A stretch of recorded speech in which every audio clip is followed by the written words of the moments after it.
I don't know, it's really big. Can't I just suck it again like last time? You shut your whore. Today, I'm going in dry. You little shit. Whore mouth star. Seed offering intensifies. Pineapple balloon. Screwdallo. Applejack's my number one, Frank. Alright, she's not perfect, and yeah, she's a little stubborn sometimes, but who isn't? She's an honest, down-to-earth girl, who hasn't got her head jammed up her own ass. I could totally spend the evening with her, a couple of beers, and a few good old movies. Can't remember the last time I ever did that with Amanda, Tracy, or Jimmy. Yeah, I can see the two of you hanging out, dog, just as soon as her mute-ass brother finishes pulling his pick out at her. Niko, you gotta be high on tease meth if you think Applejack's the best one. All that hillbilly redneck strange fruit lynch mob shit. Man, Niko's had enough of dealing with that stupidest nonsense a long time ago. I know who I'd wanna deal with, dog, Rarity. She's an all kinds of fine bitch, but she's a lady too, you know. She knows what she wants, and she be running her own shit with that boutique and everything, so you know she ain't gonna be fiending for your paper all the time. Shit, I'll get behind that independent woman. Shit, if it means getting behind an ass like Rarity's, you're talking about the best pony, huh?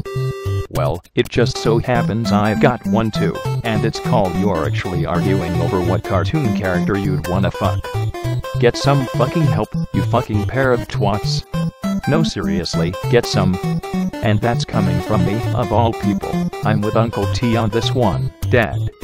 You're an angry, childhood-ruining sociopath, but this whole My Little Pony shit's too whacked out, even for you.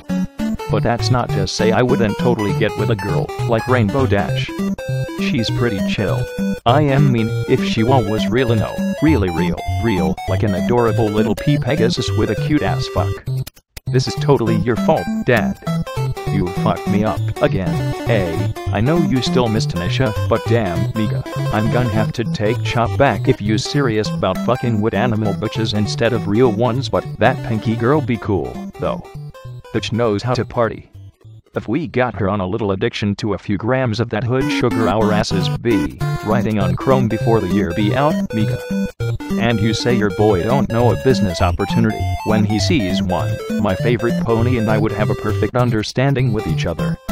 She wouldn't ask completely inane questions about my life, and she'd totally put up with me, my wasting disease, and my more than abundant sense of self-loathing. Why would I pick any other pony than Fluttershy? You gray one is my favorite. She's real pretty, even she's a circleback. She's blind, cause her eyes are broken. Trevor says that his crystal skin cure them though anyways. She'd like me to because she's smelly. I wouldn't have to stand on a bucket to get on position. Horses don't like it, Mark WH, and you can retreat. Like Twilight Sparkle? No. If anything, I feel sorry for her. She's not just a pawn for Equestria's ruling classes, she's a willing one. Even if she did have a say in the matter, what could she have possibly done about it against a tyrant goddess like Celestia?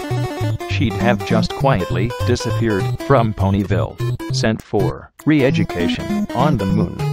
The whole show's a metaphor for the American government, people. That's why it's animated by a Canadian company. They know the truth. That's why season 4 is gonna be the last one they make. They know too much. I came for America for big titties and money, but I too have discovered Applejack. That hat really gets me going, get what I'm saying? H-A-H-A. Now, want to go bowling? Well, I'd hate to be the one to have to tell you all fellas you're all wrong, but it's only obvious who the clear victor is in this standoff. Applejack's mother was the best horse I had ridden, shot, skinned, ate, and traded for bullets and moonshine.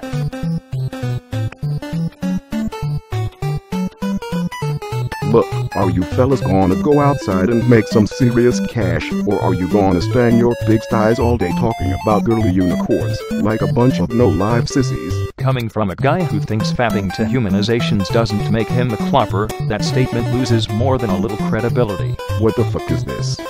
I knew American pop culture is rubbish, but I never expect to see a bunch of grown men obsessing over cartoon characters of some children's show. I should have known going after Darko is not worth spending the rest of my life with you people. Five eyes all that and Jasty, if I may interject. The problem of the pony lies in the duality of their existence. 1. They are very soft and useful as pillows, but they are also made of bones, which are used to make glue. That allows me to keep the door shut during the locust season. Yeah, ponies. You start watching some cartoon about some gay horse. You start wondering what Applejack's fur feels like, and bam, the next thing you know you're dressed as a bale of hay, running from security outside the Kentucky Derby. I've learned from experience that certain things are dangerous to screw around with. What if you knock up some horse and the taxpayers gotta pay for that, baby? Is Obama gonna pay for that? If that horse should somehow call you for child support at 3 in the morning while you're at the computer, frantically switching between 14 different tabs so you can finally rub one out before bed. I gotta pay for that. I mean someone gotta pay for that. In all honesty, what can a freaking horse offer a man? They have sleek coats, and that gorgeous mane, and those beautiful teeth. But that don't give them no reason to demand 300 big ones every month. I need that money to buy Air Jordans. I need a way to fit in at the barber shop. Little Apple Car will just have to live off the land until I can find a zoo that will accept this thing. Yo, homie, the fuck you talking about? Twilight buying the best. See a straight book ass nigga. That shit ain't GANGSTA. Know what I mean? No, for real. Head to the top or don't head anywhere. Celestia the only one be my girl. Lasers and wings and shit. Plus she an psycho. The only one could match childlike. Fuck that buster Luna, she ain't keeping nothing real. Homie, Celestia, where it's at. Oh shuck you bloody wanker. Polo he's got you bunch of spastic feet, because he's got not one, but 2 favorite ponies, Vinyl Scratch, and Sapphire Shores. They've got the musical talent, and me my son I've got the music industry connections. And a few grams of trumpet. Love Fist, the Gurning Chimps. Mad Dog, everything and Paul touches turns into gold records. I could well take these girls to the top of the charts, sunshine. And the backseat of the limo. And the nightclub toilets. That's how the music industry works. Well, it's how Ken Paul's music industry works, and alright, since you're wondering, Luna's my favorite.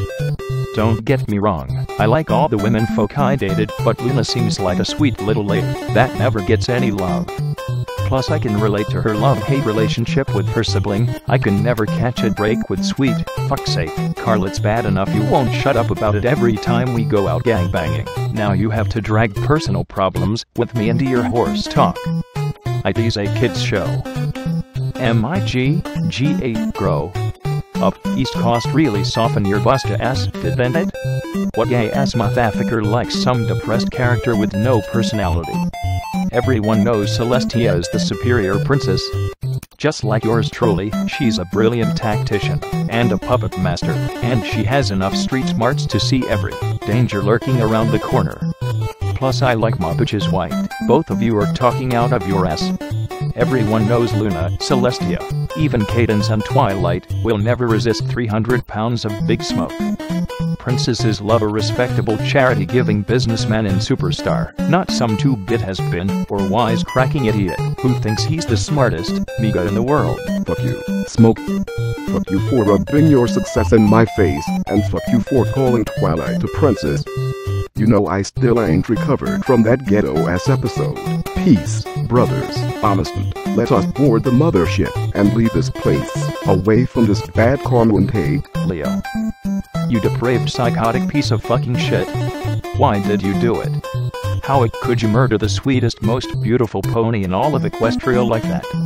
She was my waifu, and you ripped her apart without a single fucking shred of mercy.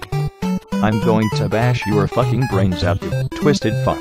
Shut the fuck up already, you ungrateful four-eyed cunt. I was doing you a favor. After all the shit I've done for you, this is how you repay me? I was trying to keep you from turning into a hug-boxing pony chanting maggot because, face it, only an autistic fan of the fandom sack of horse cocks would fall in love with a fucking background character like that. That kind of shit will get you killed in a fucking heartbeat out here, so you're welcome for saving your life again.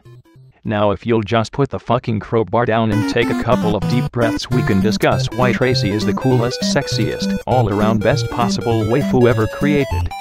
Don't even try to tell me you don't want to come inside that. Fuck off back to the Tulpa General, you crazy ziggers. I don't usually tell anyone about it, but I have an attraction for that grey double bass playing pony since about 2 years ago.